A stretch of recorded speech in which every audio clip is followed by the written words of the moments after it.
eyes of the world were focused on this little island in the Caribbean Sea. Although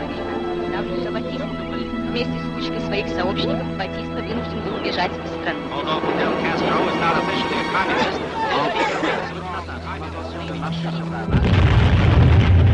Fidel Castro, the bearded opportunist, has betrayed his own country. For America, there is danger on the doorstep.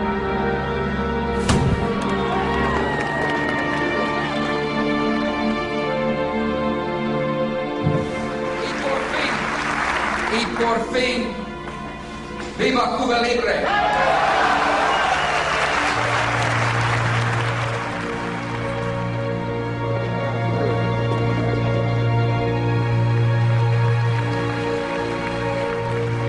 Esta es una historia de asesinatos. La víctima, Fidel Castro, el presidente de Cuba.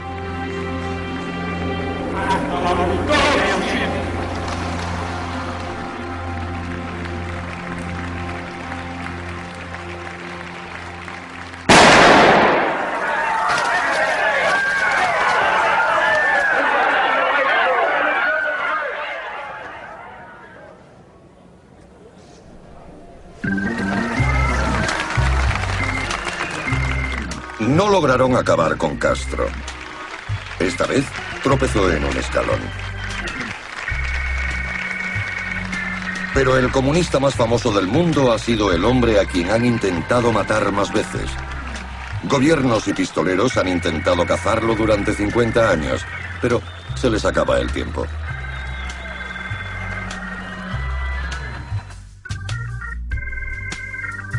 ...638 maneras de matar a Castro.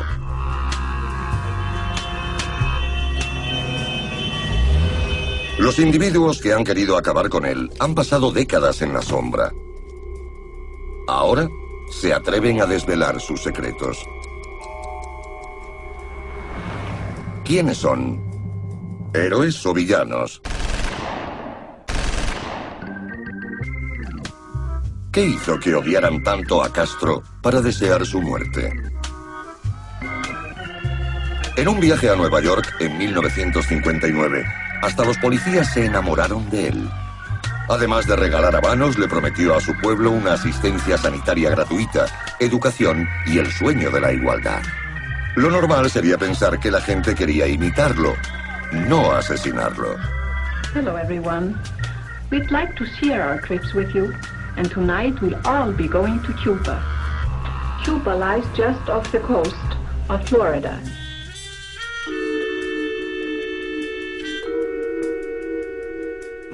Muchos líderes políticos estadounidenses aún creen que Cuba debería ser parte de nuestro territorio, que debería hacer lo que queremos que haga, y si no fuera por Castro, seguramente habría sido así. Castro se ha convertido en un entrometido con el que no pueden negociar, que ha estado desafiándonos y burlándose de nosotros durante casi 50 años. Se ha salido con la suya. Nada puede crispar tanto a una superpotencia como eso. Cuando Castro tomó el poder en 1959, reinaba el éxtasis entre los cubanos de a pie. Relevaba a un régimen corrupto que había sangrado al país para beneficiar a los negocios estadounidenses y a la rica élite gobernante.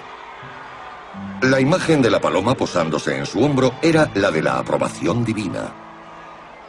Pero no todos lo vivieron como una bendición.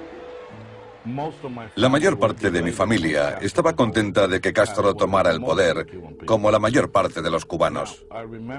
No tenía ni 10 años cuando vi un juicio en televisión. Uno de los primeros juicios de la revolución. Y me di cuenta de que iban a ejecutar a ese hombre colocándolo ante un pelotón de fusilamiento, acto que sería televisado más tarde. Además, había vendedores que se paseaban entre el público con caramelos y refrescos. Tenía 9 años y supe que eso no era correcto.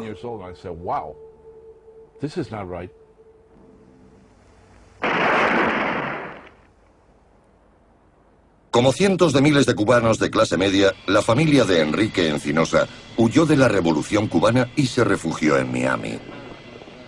Still they come. Nearly 200 Cuban refugees a day, 5 days a week. They arrive with little more than the clothes on their back. Their cash, houses, land, furniture have long since been signed over to the Cuban government.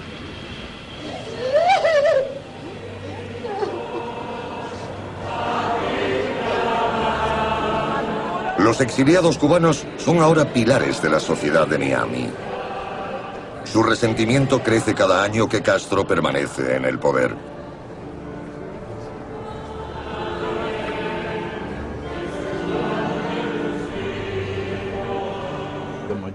La mayoría de la comunidad de exiliados apoya cualquier estrategia para derrocar a Castro. Creo que eliminar a un jefe de Estado, que es un dictador que ha oprimido a su pueblo, está plenamente justificado. Yo apoyo a quien intente acabar con Castro porque creo que le haría un favor a la humanidad.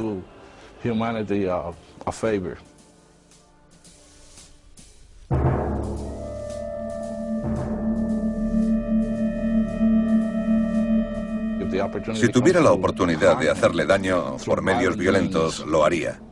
Lo sentiría como un deber. Los candidatos a asesino de Castro están dispuestos a confesar. El primer sospechoso da un paso al frente. Enrique Ovárez. Profesión, arquitecto. Motivo, traición. Fue compañero de estudios de Fidel y uno de los primeros en intentar matarlo. Este soy yo y este es Fidel. Y aquí, Fidel y yo.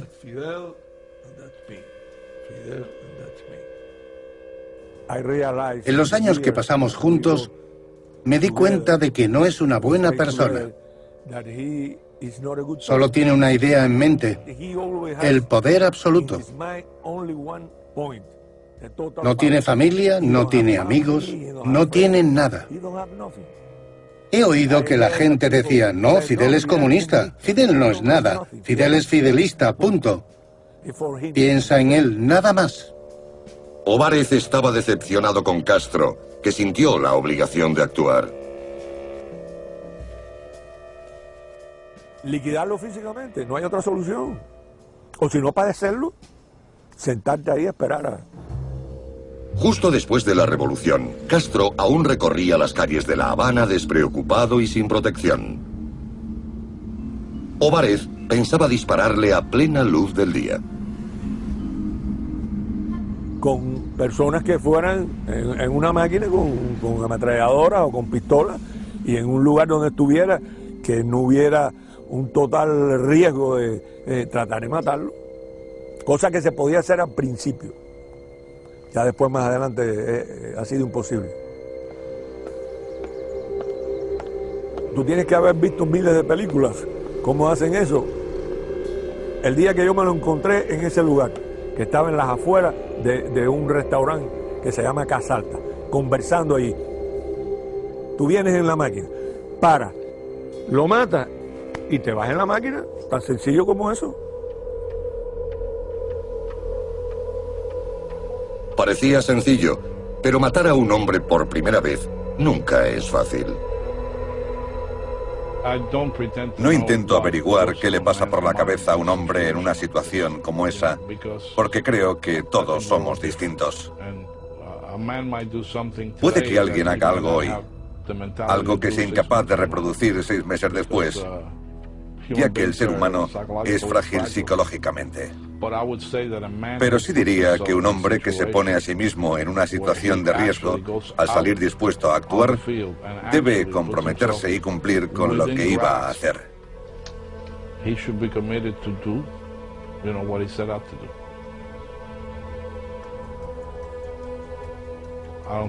No creo que sea... En mi opinión, no entiendo las excusas.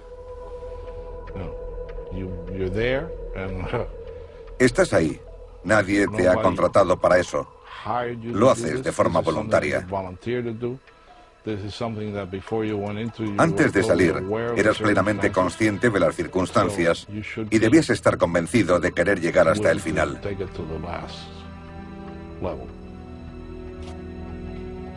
Si no lo haces, has fracasado. Es muy difícil vivir con eso.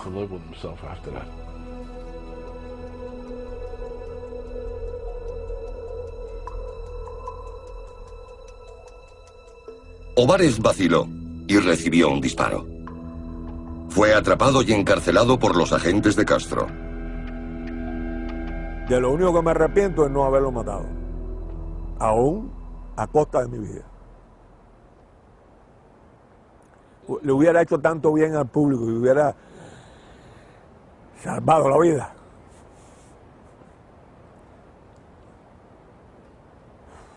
De tantos amigos.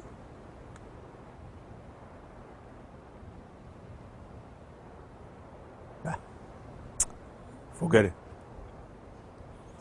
Vamos a hablar de otra cosa. Es la confesión definitiva de nuestro primer sospechoso. 2 meses después, Enrique Ovarez, que sufría un cáncer, se quitó la vida. Now back to Edward R. Murrow.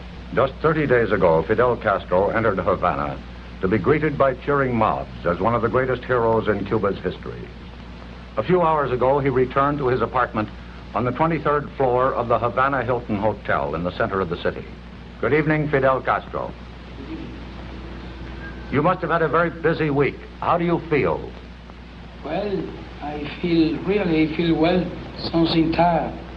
But we have to work very much. What about your personal safety? This is something you must think about, or doesn't that worry you?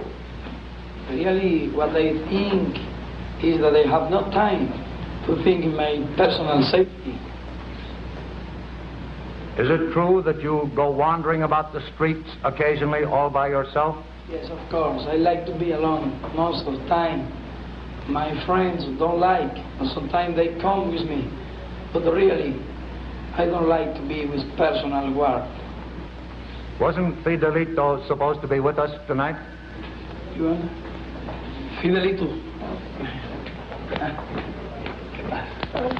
Hello, Fidel Jr. Hi. That's a very good-looking puppy you have there. Is he yours? No, it's somebody gave it to my father for a present.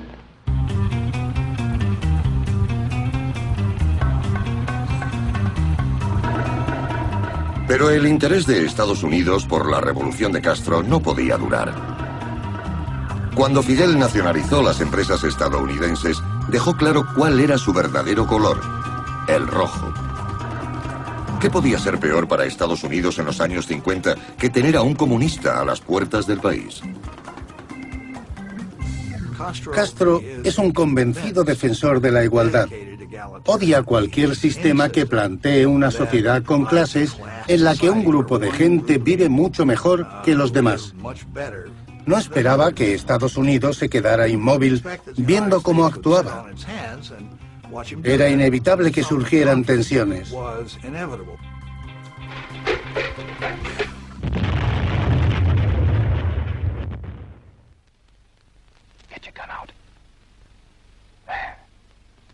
Así empezó la guerra secreta de Estados Unidos contra Cuba. Operaciones encubiertas llevadas a cabo por hombres anónimos, a veces bajo las órdenes de los presidentes, y nunca con el conocimiento del pueblo norteamericano. Navidad de 1959. La CIA tiene luz verde para afeitar la barba. El problema es que los países decentes, como Estados Unidos, no deben asesinar a líderes extranjeros. De hecho, es ilegal. Así que el gran reto de la agencia era idear planes que nunca lleguen a salpicar a la Casa Blanca. Tuvieron ideas muy ingeniosas para acabar con el carisma de Castro. Aprovechando el simbolismo de su barba rebelde, trazaron un plan para quitársela. Se trataba de entrar a hurtadillas en el hotel de Castro y colocarle un polvo especial en las botas. La prueba tuvo éxito, pero en el último momento, los agentes se echaron atrás. I'm not thinking now to cut my beard because I am accustomed to my beard. And my beard means many things to my country. También se les ocurrió rociar una emisora de televisión con una droga parecida al LSD para que Castro perdiera los papeles en directo. La CIA no tenía problemas para obtener el LSD, pero consideraron que el plan era demasiado descabellado.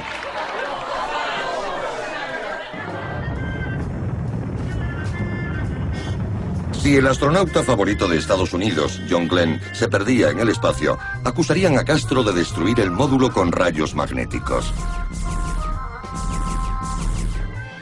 El plan fracasó cuando el astronauta llegó sano y salvo a la Tierra. Entonces, las mentes más brillantes se inclinan por el asesinato. Castro es un buen buceador y la CIA decide hacerle un regalo especial, un traje de buceo envenenado. Pero Castro no lo quiso. Le acababan de regalar otro. Así que pensaron en una bomba trampa. Una concha muy vistosa con dinamita colocada donde a Fidel le gustaba sumergirse. La CIA compró 2 libros sobre moluscos del Caribe, pero no encontró ninguna concha lo bastante grande para la faena.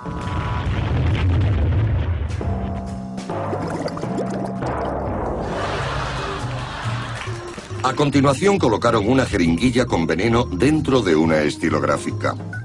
Pero decidieron que no lograrían que Castro se pinchara. Es bien conocido que pensaron en matar a Castro adulterando sus puros. El plan A incluía veneno, el B, explosivos.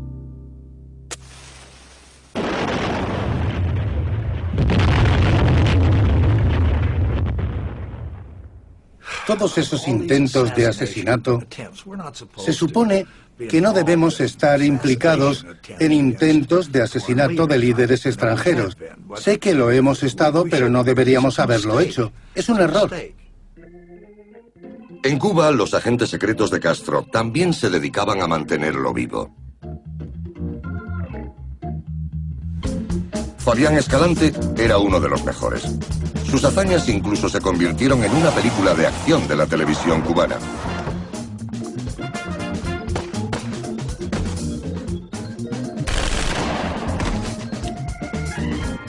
Escalante fue nombrado jefe del servicio de inteligencia cubano, ya que frustraba un intento de asesinato tras otro.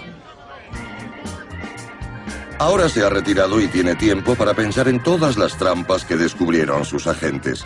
16, 17, 18, 19, 20, 21, 22, 23, 24, 25, 26, 27, 28. ¿Quién es ese 28? 77. 28, 77. 1, 2, 3, 4, 5, 6, 7, 8, 9, 10, 11, 12, 13, 14, 15, 16, 17, 18, 19. La cuenta nos da 1, 1, 1, 1 y 1 hasta el 2004. 9. Así que es importante reiterar esto, porque se habla de una cifra muy elevada, 634 conspiraciones y complots. Es cierto. 7. Un recuento posterior da la cifra de 638. Escalante ha calculado la cantidad de intentos que desarticularon en cada presidencia estadounidense. Bajo la administración de Eisenhower se planearon 38 complots. De Kennedy fueron 42. En la época de Johnson fueron 72. De la época de Nixon Ford fueron 184. De la época de Carter fueron 74. De la época de Reagan fueron 196.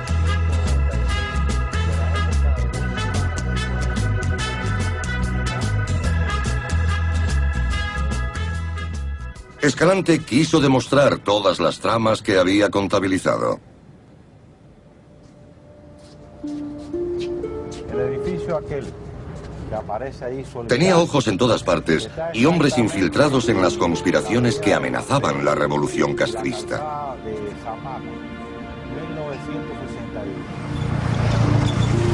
En La Habana no podías encender un puro sin que se enterara. Desde aquí se puede apreciar... Planearon un atentado con una granada en un partido de béisbol. Los francotiradores se concentraron en las escaleras de una universidad. Conocía sus planes hasta el último detalle. Había un avión teledirigido lleno de explosivos en la Biblioteca Nacional, listo para despegar.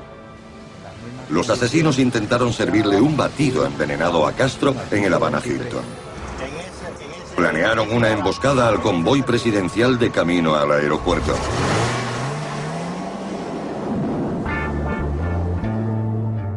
Pero Fabián y sus espías neutralizaron todos los intentos. Durante muchos años, Fabián tuvo un odiado adversario que para él era más importante que los demás.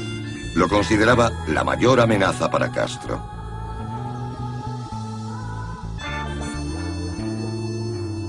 En la vida real, Escalante nunca logró atraparlo. Un paso al frente el sospechoso número 2, Antonio Veciana. Titulado en contabilidad y reclutado por la CIA, ahora sale a pescar en aguas de Miami. Y es un deporte bonito, lo que es un deporte que tiene que tener paciencia, porque a veces se pasa 1 o 3 horas y no puede enganchar ningún pescado, depende. Yo he tenido paciencia, porque la vida me dio lecciones de que tenía que tener paciencia. La paciencia para las personas que trabajamos en el underground, hay que tener mucha paciencia. El exagente de la CIA que llevaba armas a Cuba ahora solo dirige una cadena de tiendas náuticas en Miami. Oye, bueno, ven para acá tú. Es mi nieto, mi nieto. Hola. Mi nieto. Él es mi hijo, el presidente de la empresa. Tenemos 4 tiendas y vendemos todo el material que la gente necesita para un barco. Por ejemplo, esto. Es una pistola. Se usa en caso de emergencia. Barcas hinchables. La gente las quiere para divertirse. Es como el futbolista que mantiene la sangre fría al chutar el penalti. Quiero decir que puede estar ahí sin moverse y hará lo que considere correcto. Es un hombre muy decidido. Por supuesto, y estoy orgulloso de ser su hijo. Mira, yo tengo casi la misma edad que Castro. Castro tiene 2 años y 1 mes más que yo. Entonces yo conocí a Castro en la universidad. Algunas personas que lo conocíamos, que estábamos en la misma generación y en la universidad, teníamos alguna duda sobre las verdaderas intenciones de él. Él nunca dijo que era comunista en la sierra. Empezamos los profesionales, los abogados, arquitectos y contadores, a reunirnos y decir a dónde lleva este hombre al país.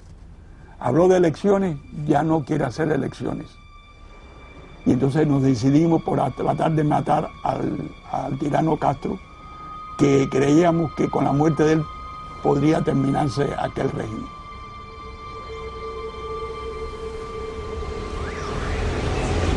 Este es el edificio de cuyo apartamento 8A, es decir, en el piso 8, el grupo, el comando de Antonio Veciana, pretendía disparar una bazuca contra esta tribuna.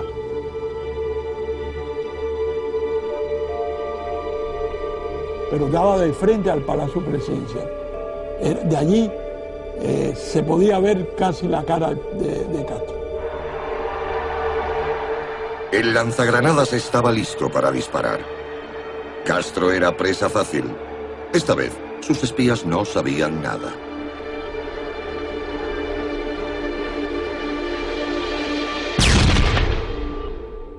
Y allí dejamos acuartelado a las 4 personas que iban a hacer el atentado, pero de acuerdo a la explicación que dio el jefe del grupo, era imposible sacar la bazuca y hacer el atentado.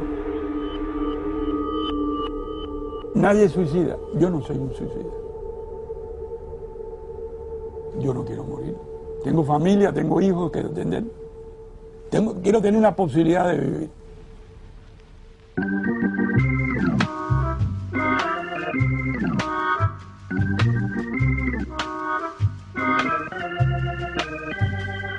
La CIA, decepcionada tras el fracaso, apostó por un nuevo y sorprendente socio para el crimen: la mafia. Antes de la revolución, el crimen organizado reinaba en La Habana y ganaba millones.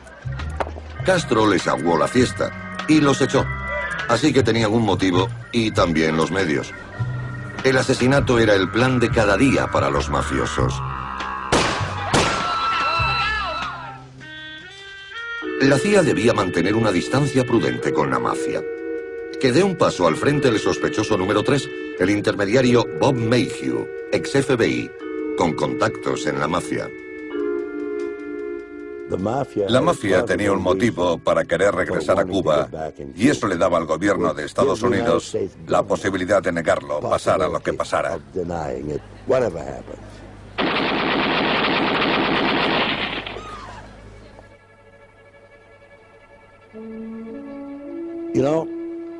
Habrá gente que no crea lo que voy a contar, pero mi problema más inmediato era que soy católico romano. Siempre digo que no pretendo ser papa. No pretendo que me regalen un viaje al cielo. Pero soy un católico razonablemente bueno y creo en eso. Me formé como jesuita y tenía un problema moral con el asesinato de cualquier persona, lo que incluía al líder de un país extranjero. Recuerdo claramente todo lo que hice. Fui hasta mi cuarto, puse a Strauss a un volumen muy bajo y me senté para pensar en lo que pasaría si algo salía mal. Pero mi gobierno me pedía que lo hiciera, y eso era lo más importante. De hecho, pensé, ¿quién soy yo para preocuparme por mí? Who the hell am I to worry about me?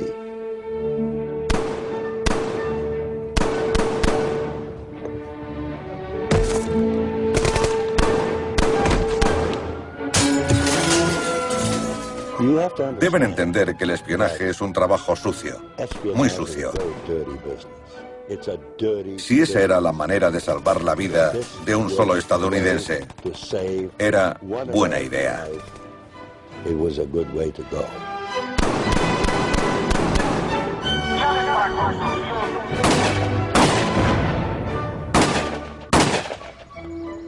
Bob Mayhew se reunió con capos de la mafia para determinar los detalles. La CIA quería que el pistolero se acercara a Castro y lo matara, pero ni siquiera los gángsteres están tan locos. La misma mafia les dio otra opción: pastillas envenenadas. Los científicos de la agencia decidieron que la toxina botulínica era el mejor veneno para Castro. Con un poco de plástico, una cápsula pequeñita, diminuta, ni siquiera se nota, ni se huele. Si la píldora se mezclaba con un líquido frío o caliente, se disolvería instantáneamente y no dejaría pruebas, ni en cuanto al olor ni al sabor.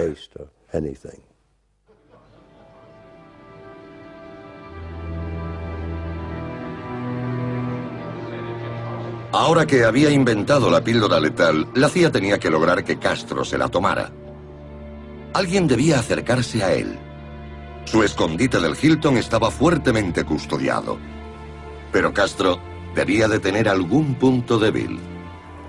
This city is always noisy, loquacious and smiling. And so it sometimes appears a little frivolous and carefree, like a pretty girl. But that is only at first glance.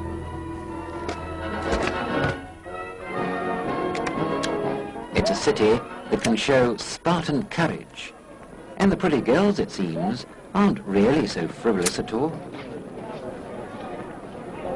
Castro se había divorciado y había tenido una aventura con una joven alemana. Morita Lawrence amaba a Castro y su revolución. Pero su relación se rompió y la CIA la convenció para intentar matar a su examante. Hace meses que no ve a Castro, pero conserva la llave de su habitación y entra sigilosamente con las píldoras escondidas en un bote de crema facial.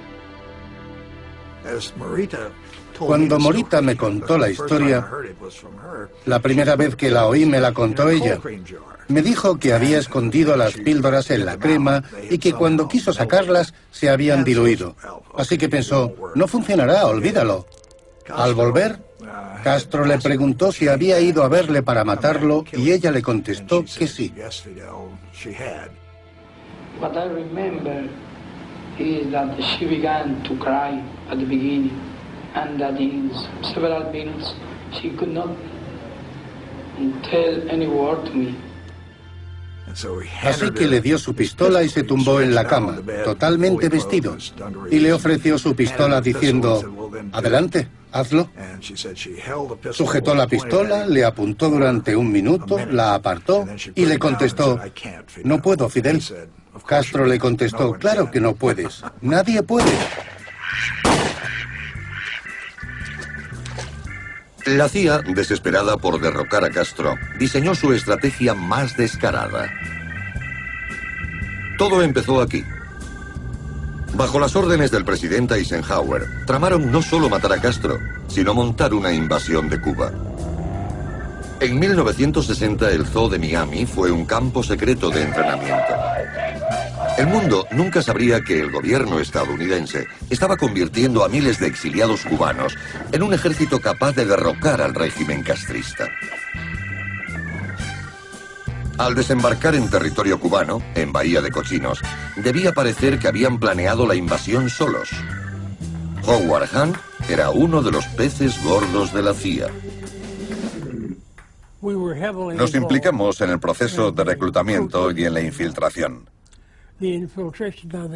Las personas a las que reclutamos querían llegar en paracaídas o por mar y acabar con el malvado señor Castro.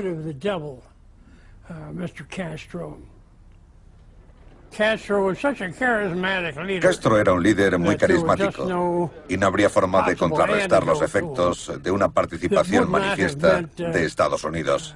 Y eso, naturalmente, era lo que se quería evitar.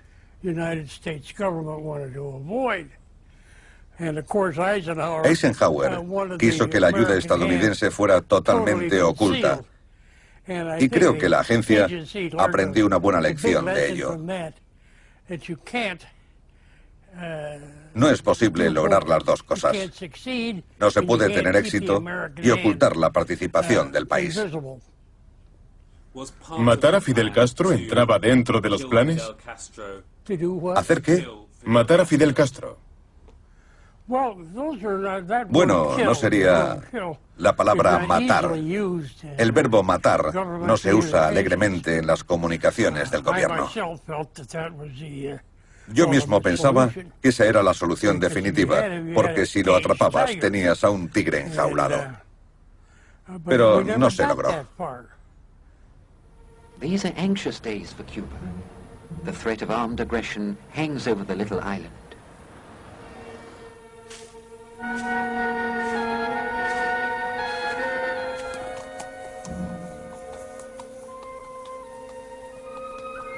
At any minute, the order may be given from there, and hordes of mercenaries, trained by the imperialists, will move on the island.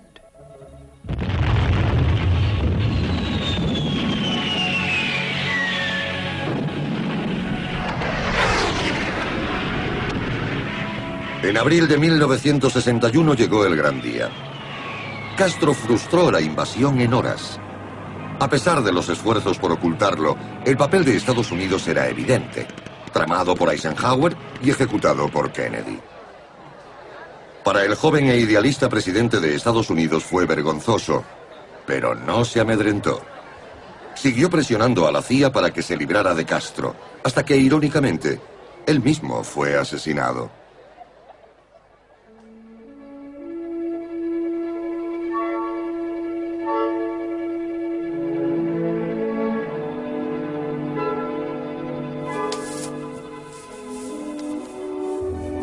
Fidel Castro y su mano derecha, el Che Guevara, pensaron que quizás vivirían tranquilos, cortando caña de azúcar y construyendo su sueño socialista cubano, sin tener que preocuparse por su integridad.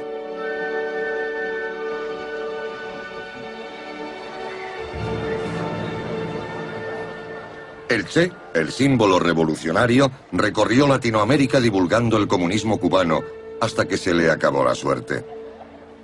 Un paso al frente, sospechoso número 4, Félix Rodríguez. Nacido para luchar, se exilió de Cuba y se convirtió en francotirador de la CIA. Se convirtió en un personaje importante para la familia más importante de Estados Unidos, porque intentó matar a Fidel en 3 ocasiones. El presidente Bush, mi padre. Esto es de cuando era vicepresidente en la Casa Blanca. Para Félix Rodríguez, con gran estima y admiración, George Bush.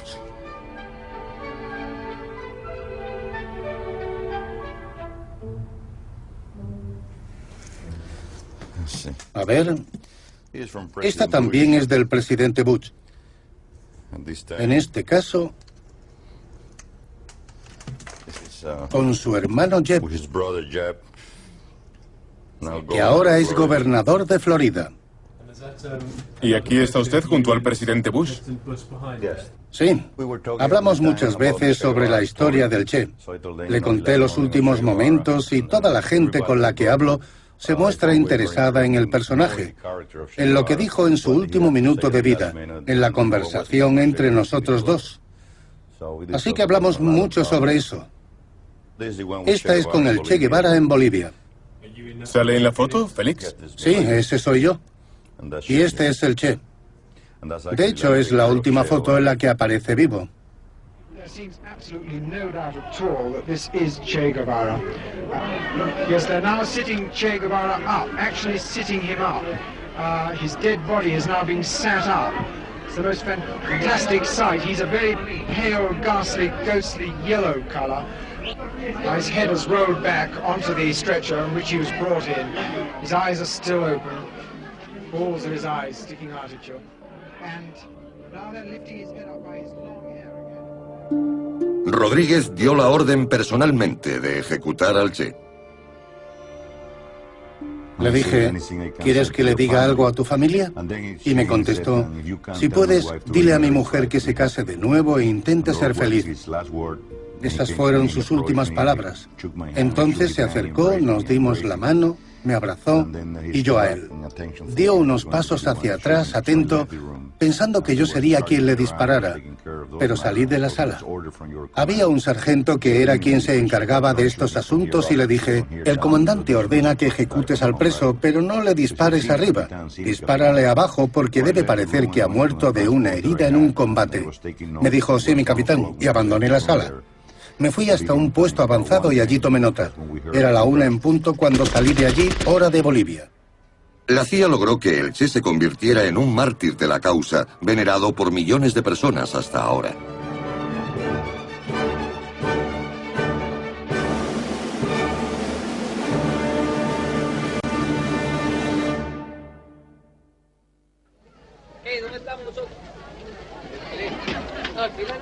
A finales de los 60, Castro seguía vivo y mantenía su popularidad, dirigiendo él solo el socialismo cubano.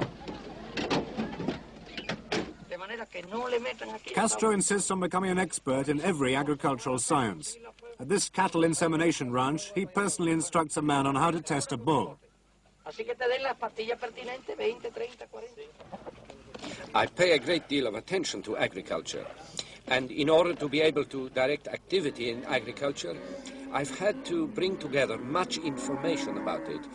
And that information can only be got by going out into the countryside. En casa, los espías de Castro se ocupaban de su seguridad. En cuanto salía del país, se convertía en un blanco más fácil. En 1971, la CIA se volvió a aliar con el contable Antonio Veciana. Planearon matar a Castro durante una visita a Chile.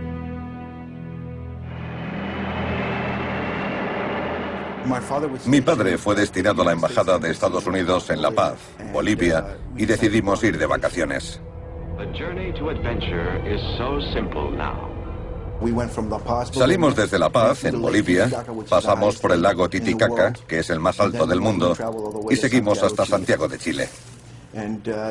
Durante ese viaje, que para mí eran unas vacaciones, mi padre hizo algo extraordinario.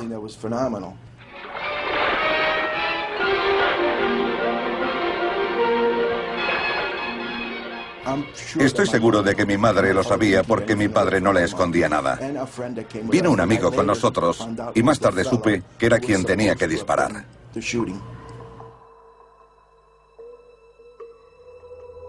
Antonio Veciana piensa en una nueva manera de matar a Castro.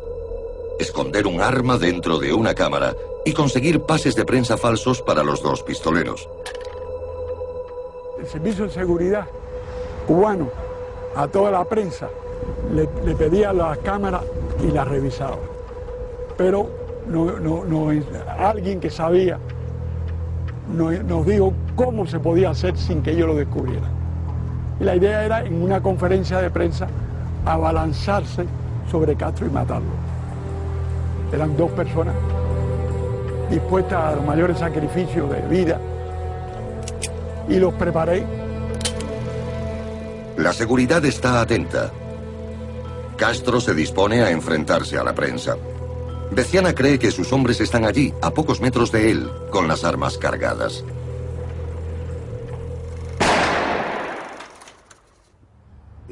Ese día estábamos sentados y no dejaba de dar vueltas delante del teléfono. Me acerqué a él totalmente despreocupado y le pregunté, ¿qué pasa, papá? Me dijo, nada, hijo, espero una llamada muy importante. Lo más interesante es que mi padre estaba muy preocupado cuando le llamaron. Nunca lo había visto así, ni sabía qué era porque habían abortado el intento de asesinato.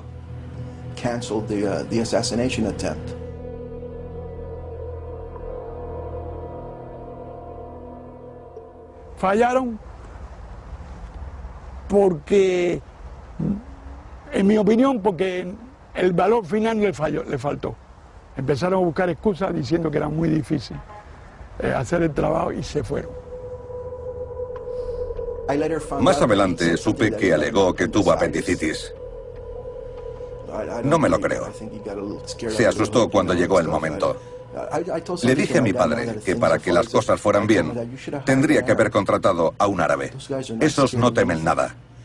Son capaces de dar su vida si tienen que hacerlo.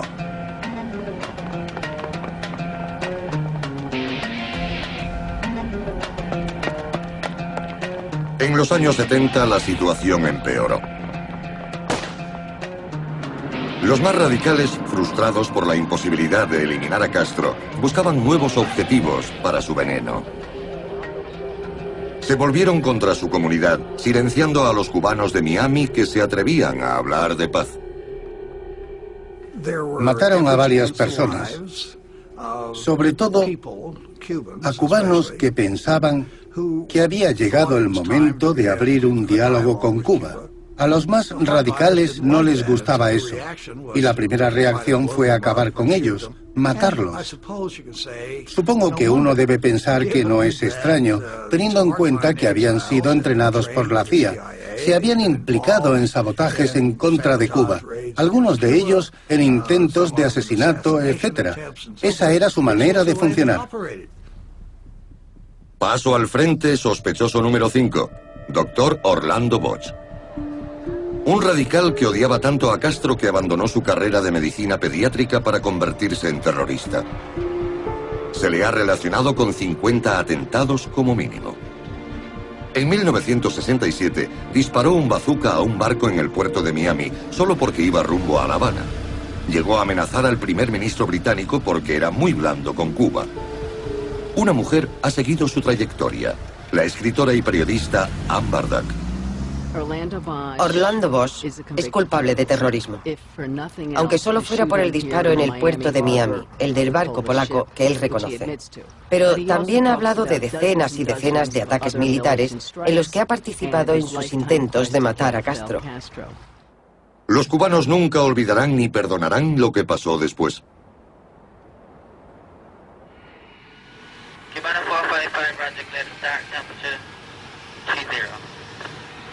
En octubre de 1976, Orlando Bosch se convirtió en el hombre más buscado por Cuba.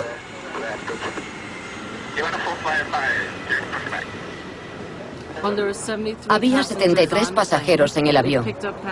Habíamos recogido pasajeros en Guyana y luego paramos en Barbados para repostar. Parece que en ese momento subieron 2 de los hombres al avión. Fueron al aseo y colocaron las bombas ahí. En cuanto despegó, creo que fueron... ¿Cuánto? 11 minutos o algo así. 11 segundos. 6 minutos. 6 minutos después, unos pocos minutos después, estalló sobre el mar.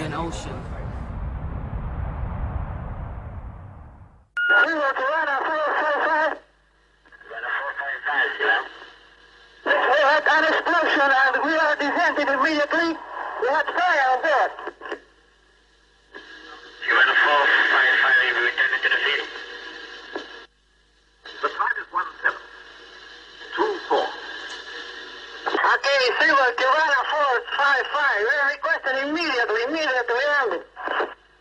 ¡Cierra la puerta! ¡Cierra la puerta! The flight is 1727.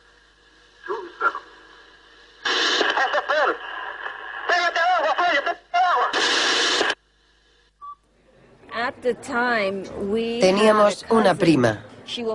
Ella nos despertó diciendo, sentaos, tenéis que sentaros. Recuerdo que le dijo a mi madre, siéntate, por favor, siéntate. Dijo que el avión en el que viajaba Raymond, recuerdo que dijo, creo que el avión en el que viajaba Raymond se ha estrellado. Y mi madre chilló. Teníamos claro que la noticia siguiente sería que no había supervivientes.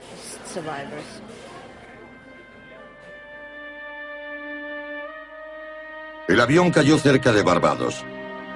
No hubo supervivientes. Llevaba 73 pasajeros y la tripulación, entre ellos 24 miembros del equipo nacional de esgrima de Cuba. La mayoría eran adolescentes. 2 hombres fueron condenados en Venezuela por haber colocado las bombas, pero los cerebros de la operación seguían ocultos. Documentos de la CIA revelan que los días previos a la colocación de las bombas, alguien oyó a un socio de Orlando Bosch comentando: «Atacaremos un avión cubano. Orlando tiene los detalles». Bosch fue detenido en Venezuela por ese crimen, pero no fue condenado. En 1989, Bosch reapareció en Estados Unidos. Fue arrestado, pero solo por violar la condicional. El movimiento anticastrista daba votos y los republicanos de Miami hicieron campaña para su liberación. Se convirtió en la piedra angular de la campaña de Ileana Ros-Lehtinen, candidata al Congreso de Estados Unidos.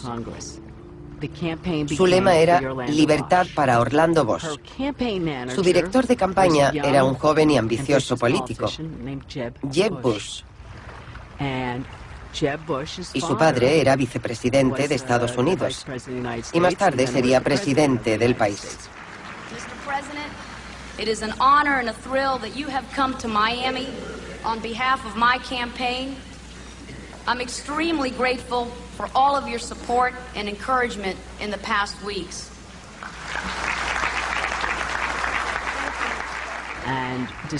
Obviaron las quejas del Departamento de Justicia de Estados Unidos, incluso del propio fiscal general del Estado, que aseguraba que era uno de los terroristas más peligrosos de nuestro hemisferio y que no debían permitir que se quedara en el país bajo ninguna circunstancia.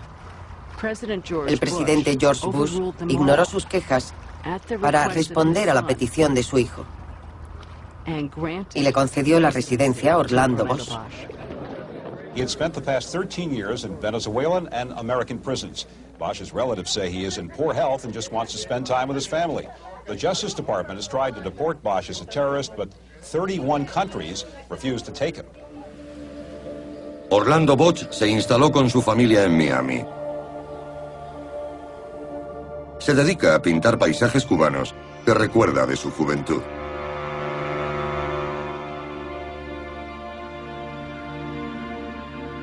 Es que puedo pedirle cuál es su pintura favorita. Sí, esa de ella. 77. ¿Cuando era preso? Sí. Sácala. Sácala. Ya, Karen. Ya. Está muy cansado, ¿no? Mira, ve. ¿Debe que no se parece Chinito a ese? ¿Ah? ¿Y Chinito? Grande. Quiere mucho.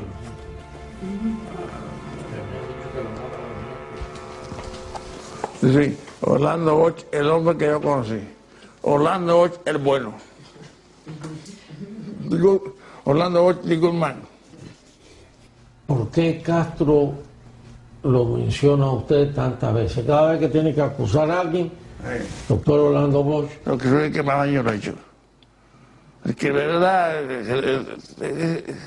nosotros, yo... ¿Cree que Castro le tiene miedo? Bueno, me tiene sentenciado 3 veces a condena a muerte. Doctor, una pregunta. Usted ahorita se refería al atentado al avión en Barbados. ¿Usted tuvo que ver con eso? ¿Con el avión? No, yo tengo que decirte que no. Está bien.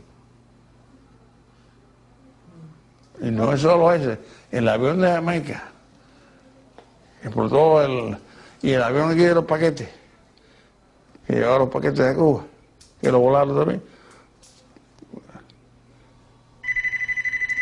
Entonces, a mí me acusan de los 3 aviones. Los 3 aviones de Castro, a mí me acusan. Yo los dejo. No digo que no, ni que sí. En una guerra, este país, y todo el mundo, en una guerra, usted tiene que derribar los aviones del enemigo, usted tiene que destruir los submarinos del enemigo, todo lo que usted pueda. Porque es así, yo considero que nosotros estamos en guerra con Castro. Y en la guerra, todo es válido.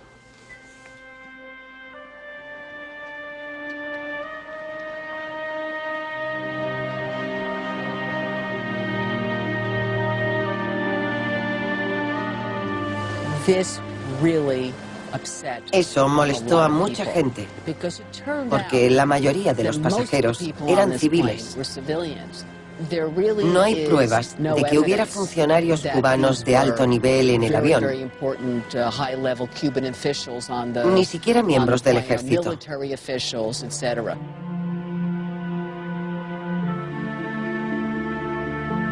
Nos inclinamos decididamente por la primera tesis. La CIA tuvo una participación directa en la destrucción del avión de Cubana en Barbados. El reclutamiento de ciudadanos y el empleo del territorio de otros países para realizar actos de esa naturaleza son métodos típicos de la CIA. Castro interpreta perfectamente a David contra nuestro Goliat y le damos la oportunidad de hacerlo casi semanalmente. Hacemos cosas que le dan la oportunidad de acusarnos. No somos capaces de enfrentarnos a Cuba de forma racional.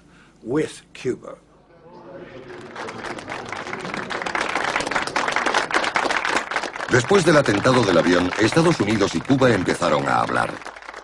En 1979, el presidente Jimmy Carter invitó a Castro a visitar Estados Unidos.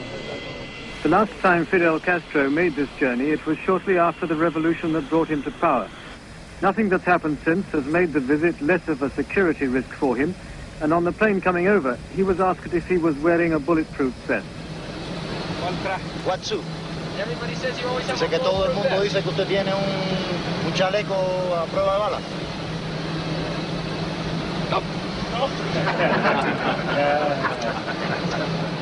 Pero sí había un complot para matar a Castro en cuanto pisara territorio estadounidense. Tengo un chaleco moral.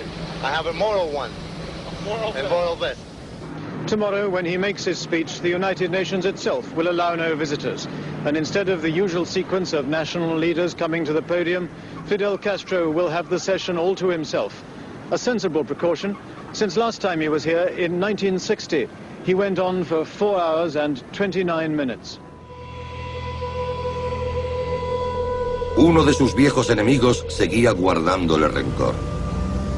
Antonio Veciana tuvo la idea de meter explosivos plásticos dentro de una pelota de softball y lanzarla al coche de Castro. Sino que tenía que ser una bomba de contacto. Cuando eso se lanzara, al tocar el carro explotaba. Y eso es una cosa de mucho riesgo y tiene que saber muy bien, tiene que ser un experto. Y el señor Edel Montiel había sido preparado por la CIA en explosivos y sabía perfectamente lo que podía hacer.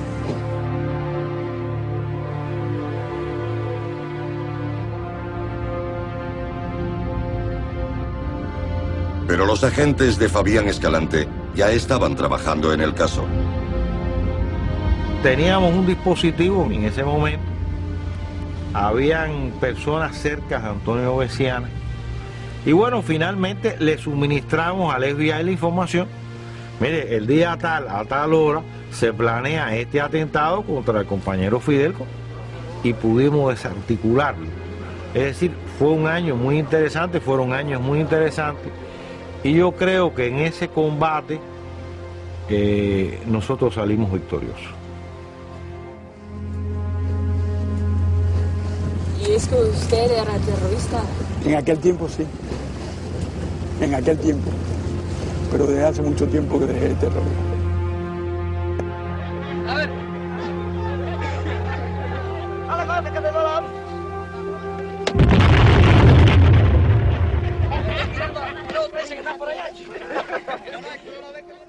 Es decir, sacrifiqué a mí. El mérito no era mío. El mérito era de mi esposa y de mis hijos, que me veían de tarde en tarde.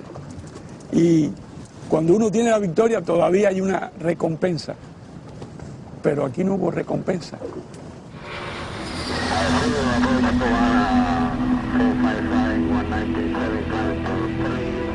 En 1976, otro hombre fue acusado de colocar las bombas en el avión cubano, pero él lo niega.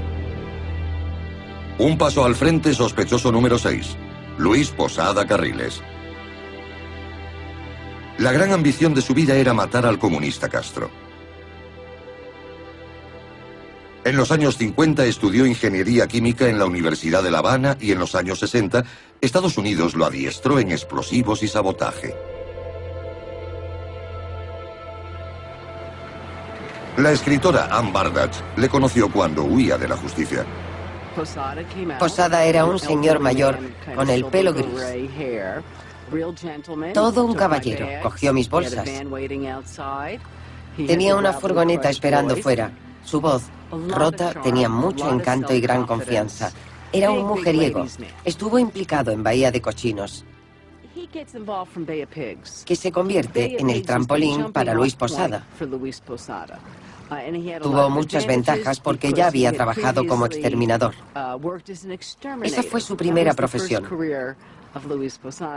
Lo que más me llama la atención es que se licenció en ingeniería química, así que tenía una buena formación sobre explosivos.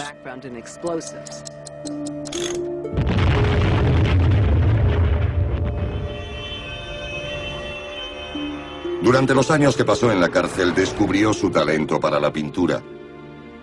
Los cuadros de Posada se venden como churros en Miami y las ganancias sirven para financiar su lucha contra Castro. Su amigo Enrique Encinosa y su mujer le ayudan a vender los cuadros. Lo que más me gusta es que se ve el musgo que crece en las paredes y las sombras de los lados del castillo. Luis es muy bueno con las sombras. Esta pintura representa la provincia de Oriente.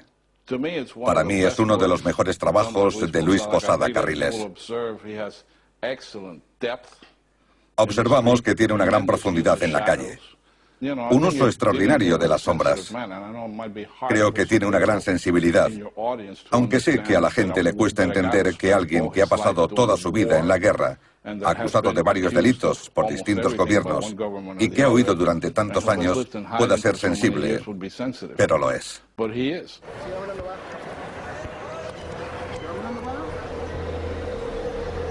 En 1997, 7 bombas estallaron en hoteles de La Habana.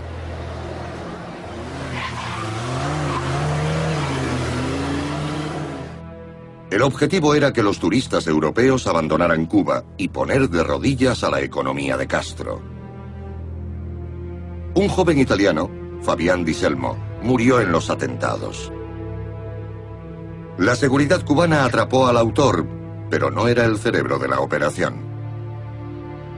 Un año más tarde, Posada habló para la prensa y no pudo evitar insinuar que había sido él.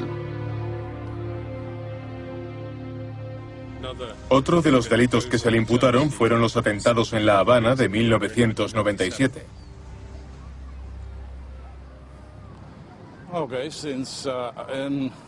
Bueno, de hecho nunca se ha demostrado que lo hiciera.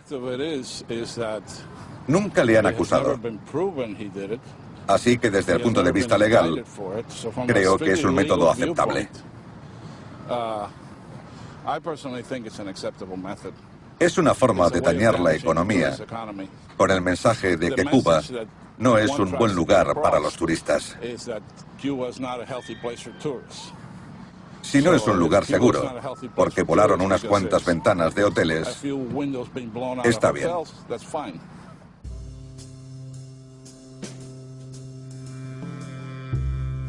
En el año 2000, agentes cubanos están en Panamá para proteger a Castro durante una visita. Tienen controlado a un grupo formado por sus más antiguos adversarios. Luis Posada estaba allí con Gaspar Hermanes, Pedro Ramón y Guillermo Novo. Y tenían la intención de matar a Fidel. De eso no hay duda. Ellos también habían sido infiltrados, seguramente gracias a uno de los suyos, un confidente. Y el servicio de inteligencia cubano seguramente conocía la trama. Eran muy buenos. Acuérdese que yo soy un profesional. Y cuando yo vi las imágenes por la televisión del trabajo que habían hecho mis compañeros, me quedé maravillado. Dije, qué excelente trabajo. Es decir, es una obra de arte, es un trabajo muy bien hecho. La trama, la 638 en la lista de Escalante, era hacer volar a Castro por los aires colocando una bomba enorme bajo el podio. Castro estaba exultante cuando el intento fue frustrado. La extrema derecha de ese país han sido enviados a Panamá con el propósito de eliminarme físicamente. Ya se encuentran en esta ciudad y han introducido armas y explosivos. Una copia del Caballero. La Fiscalía preparó un juicio urgente contra Posada. Finalmente, en abril de 2004, el Tribunal Supremo de Panamá lo condenó junto a sus compañeros a prisión. Pero fue liberado 4 meses más tarde. Misteriosamente, Posada recibió la amnistía del presidente saliente de Panamá. Un año después, en 2005, Luis Posada entró clandestinamente en Miami. Llevó una vida normal durante varios meses. Las autoridades se lo permitieron. Posada estaba tan relajado que llegó a dar una conferencia de prensa para contar su versión del atentado del avión. Habla con dificultad debido a una bala que le hirió la boca mientras huía. Ese abominable hecho, como un caso de terrorismo que ha sido usado por Castro a través de todos esos años para tratar de mentir, mezclarme. Mi único objetivo es luchar por la liberación de mi patria. Me sorprendió. Claro. Sí, me sorprendió que estuviera en Miami, pidiendo asilo político. Me sorprendió porque era un terrorista. George Bush dice que quien acoge a un terrorista o le da asilo a un terrorista es un terrorista. Bueno, eso lo convierte a él en terrorista. Está dándole asilo a Luis Posada Carriles y su padre permitió que Orlando Bosch se pudiera quedar a vivir en Miami si tenía un buen comportamiento. If anybody harbors a terrorist, they're a terrorist. If they fund a terrorist, they're a terrorist. If they house terrorists, they're terrorists. I mean, I can't make it any more clearly to other nations around the world. Eso es lo que eran. Orlando Bosch y Luis Posada Carriles eran terroristas. Nada los define mejor. Todo esto no nos importaría demasiado si todos los terroristas y asesinos que viven en Miami estuvieran jubilados. Pero no lo están. Fuimos a visitar a un hombre que fue arrestado por tener un misil Stinger con el que quería matar a Fidel Castro. Que dé un paso al frente el último sospechoso, Rodolfo Frometa, electricista y guerrillero. ¿Cómo andamos? ¿Cómo anda? Bien, bien, mi hijo. ¿Cómo está? ¿Cómo estamos? Teresita, mi esposa. Mucho gusto. Encantada. Hola. Aquí es Moreno, Orlando Moreno, jefe de Relaciones Internacionales. Aquí tenemos el teniente Monzón. Aquí tenemos el comandante que es segundo jefe de seguridad de Comando F4. Aquí tenemos segundo jefe de Relaciones Internacionales de Comando F4. Este es el hermano aquí del presidente Jeb Bush, gobernador del estado de la Florida, el cual es mi amigo. Tenemos muy buenas relaciones. Luis Manuel Frometa, el niño que me mató Fidel Castro con solamente 19 años de edad. Pero tú quisieras que eliminaran, dile si tú quisieras que eliminaran a Fidel Castro o no. Sí, ojalá se muera. Es un viejo, perdonando la frase, como decimos en Cuba, bien jodedor. Entonces, como él es tan jodedor, pues hay que fregarle la vida y joderlo a él. Así que nosotros no entendemos que ya porque él esté viejo, él sigue siendo el mismo viejo asesino que cuando era un joven asesino. Frometa y sus hombres reproducen su sueño casi todos los fines de semana en los Everglades. Aún se creen capaces de matar a Castro. No podrán derrotar la revolución cubana. Tenemos que matarla.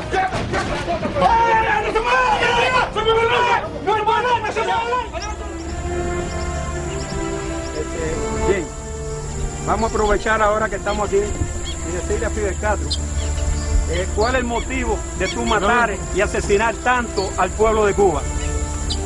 No me fusilen. Pido perdón. Pide perdón. Tú pides perdón, que tú has perdonado. Paren ahí, llévenlo para ahí, llévenlo ahí para el lugar. Ahí. Secretary of State Colin Powell and Secretary of Housing and Urban Development Mel Martinez. Hola. To plan for Cuba's transition from Stalinist rule to a free and open society. To identify ways to hasten the arrival of that day. No matter what the dictator intends or plans, Cuba será pronto libre.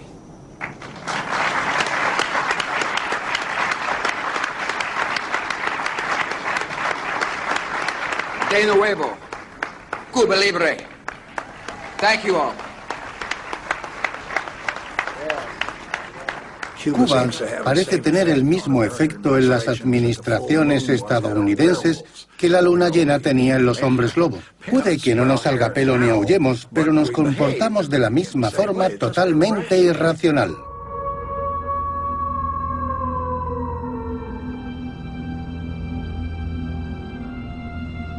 No sabemos cuál fue el destino de Luis Posada.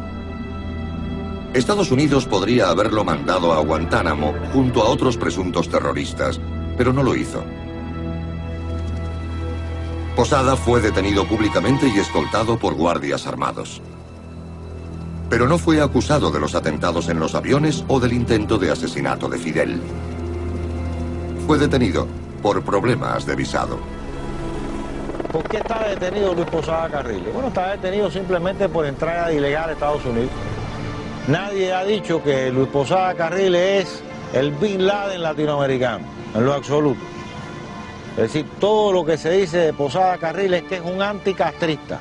No, señor, Posada Carriles y Orlando Bosch no son anticastristas, son terroristas, que son dos cosas distintas. Las autoridades estadounidenses no nos permitieron visitar a Posadas en la cárcel, pero sus amigos charlan con él casi a diario. Hola. Hola. Hola, Enrique. Muchas gracias. Adelante. ¿Cómo están? Bien. Muy bien, como si estuvieran en su casa. ¿Cómo está Luis? Está muy bien. Espera su llamada. Vale. ¿Dónde están sus pinturas? Hubo una exposición y vendimos 121 cuadros. Tuvo mucho éxito. Más de 22.000 euros en pinturas vendidas en el fin de semana. Buenos días, campeón. Posada estaba bien, pero no entendía que el gobierno estadounidense, al que había servido tanto tiempo, le hubiera puesto entre rejas, aunque fuera por poco tiempo. Muchas veces apoyado por los Estados Unidos y trabajando con ellos, pero los tiempos han cambiado. Lo que aquello era luchar un soldado de la libertad, muchas cosas que se califican ahora como terrorismo y como se llama, en estos momentos me da vergüenza decirlo, pero así es. Yo estoy en una cárcel de mis aliados. ¿Cuántas veces has atentado a matar a Fidel Castro? Bueno, yo no puedo contestarte esta pregunta desde una cárcel donde me están juzgando por mi peligrosidad. Eso que voy a pasar. Yo a veces no quisiera decirlo, pero yo creo que él se siente más seguro cuando yo estoy preso, ¿verdad? Ok, Luis, te quiero. Chao. Me alegro de oírle. Ha crecido entre nosotros. Es un personaje. Esperamos impacientemente que vuelva a estar con nosotros. Esperamos que sea pronto. Sería una lástima que muriera en la cárcel. Pero, tal como ha querido decir, la lucha sigue con o sin él. Es una lucha justa. Intentamos conseguir algo muy importante para... ¿cuántos? ¿12 millones de personas?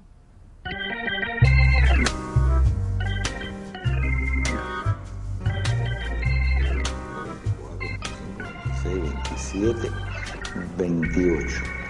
638 complots para matar a Castro. Y algunos estuvieron cerca. Ahora, parece que Fidel puede irse de muerte natural. Seguramente, Castro es el jefe de Estado con un servicio de seguridad más estricto. Cuando vuela, tiene 3 aviones distintos y no sabes en cuál está. De visita a otro país, se lo lleva todo para que nadie lo envenene. Se lleva la comida, el agua y el hielo. Tiene varios dobles, entre ellos su hermano Ramón, que se parece muchísimo a él, además de un muñeco de cera. En Cuba lo meten en un coche y salen a dar vueltas con él. Dispone, por lo menos, de 50 o 60 residencias y va cambiando de lugar. Y tiene una guardia pretoriana de cientos de individuos.